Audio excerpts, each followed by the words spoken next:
ہے نا؟ لیکن ذرا سوچیں، کیا ہو اگر کوئی ایک فیصلہ ایسا ہو جس کا اثر ہمیشہ ہمیشہ کے لیے ہو؟ آج ہم قرآن کی دو بہت ہی گہری آیات پر بات کرنے والے ہیں جو ہمیں بالکل اسی طرح کے ایک عظیم انتخاب کے سامنے لا کھڑا کرتی ہیں۔ تو آج ہم کیا دیکھنے والے ہیں؟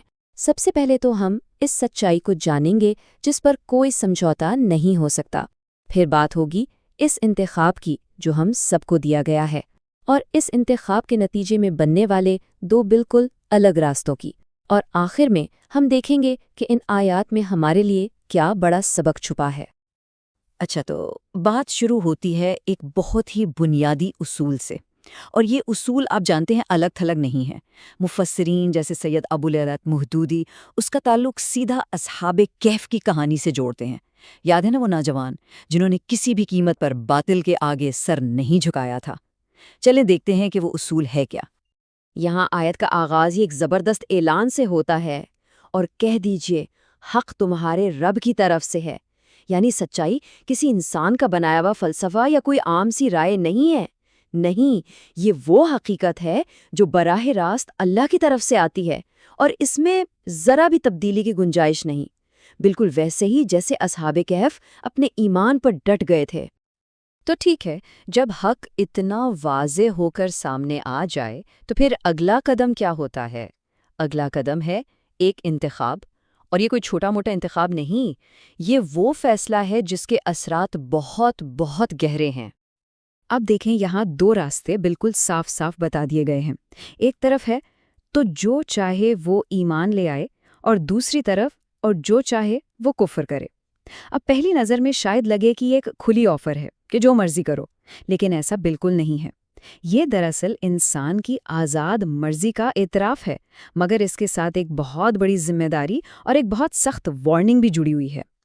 اس بات کو ہلکا نہیں لینا چاہیے، یہ اللہ کی طرف سے کوئی لا تعلقی کا اظہار نہیں ہے کہ ٹھیک ہے جو کرنا ہے کرو، نہیں۔ تفسیر ابن کثیر کے مطابق یہ ایک قسم کی دھمکی اور سخت تنبیہ ہے۔ مطلب بالکل واضح ہے، چوائس انسان کی ہے، لیکن اس کا نتیجہ اور حساب وہ یقینی ہے، ہر عمل کا انجام بھگتنا ہی ہوگا۔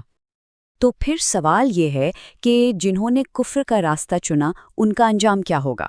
قرآن اس کی ایک ایسی منظر کشی کرتا ہے جسے سن کر رونگٹے کھڑے ہو جاتے ہیں، اسے نظر انداز کرنا ممکن ہی نہیں۔ قرآن ان کے لیے جو لفظ استعمال کرتا ہے وہ ہے الظالمین، یعنی ظالم لوگ۔ اور انہیں ظالم کیوں کہا گیا؟ کیونکہ سچائی کو جاننے کے بعد بھی اسے ٹھکرا دینا یہ سب سے بڑا ظلم ہے، سب سے پہلے تو خود اپنی جان پر، اور پھر اس پوری کائنات کے نظام پر، اور ان کے لیے ایک آگ پہلے ہی سے تیار کر دی گئی۔ اور سوچیں، اس عذاب سے بھاگنے کا کوئی راستہ بھی نہیں ہوگا۔ آیت میں ایک خاص لفظ استعمال ہوا ہے، سرادقھا۔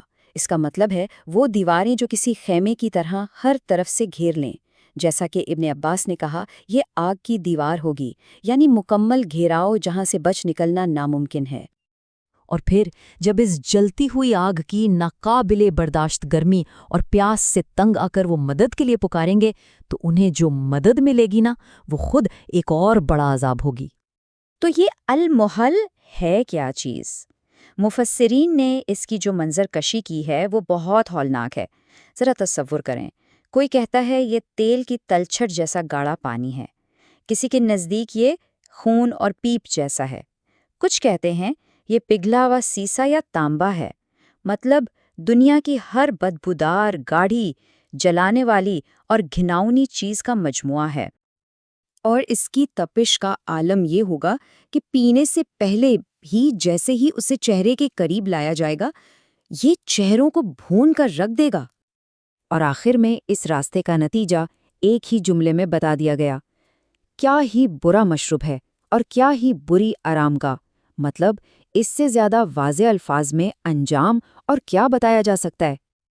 لیکن اب اس ہولناک منظر کے بالکل برعکس ایک دوسری تصویر سامنے آتی ہے۔ آیت نمبر 30 ہمیں دوسرے راستے کی منزل دکھاتی ہے، اور یہ تصویر امید، سکون اور بہترین انعام کی ہے۔ اچھا، تو یہ شاندار انعام ملے گا کس کو؟ اس کے لیے دو شرطیں ہیں اور دونوں لازم ہیں۔ آمنو یعنی وہ جو ایمان لائے، اور وعملوا الصالحات یعنی جنہوں نے نیک عمل بھی کیے۔ تو یہاں بات بالکل صاف ہے، صرف دل سے مان لینا کافی نہیں، اس ایمان کو اپنے عمل سے ثابت بھی کرنا پڑے گا۔ اور پھر اللہ کی طرف سے ایک ایسی ضمانت آتی ہے جو دل کو بھر دیتی ہے، بے شک ہم کسی ایسے شخص کا اجر ضائع نہیں کریں گے جس نے اچھے عمل کیے۔ ذرا سوچیں، دنیا میں ہو سکتا ہے کسی کی محنت، کسی کی نیکی کو کوئی نہ دیکھے، کوئی اسے نظر انداز کر دے، لیکن اللہ کے ہاں ہر چھوٹے سے چھوٹا اچھا عمل بھی محفوظ ہے اور اس کا اجر ضائع ہو ہی نہیں سکتا۔ تو پھر ان دو بالکل مختلف انجاموں کو دیکھ کر ہم اصل سبق کیا سیکھتے ہیں؟ ان آیات کا خلاصہ کیا ہے؟ جب ہم ان دونوں آیات کو ملا کر دیکھتے ہیں نا تو ایک بہت واضح تصویر سامنے آتی ہے۔ اس کے 3 حصے ہیں۔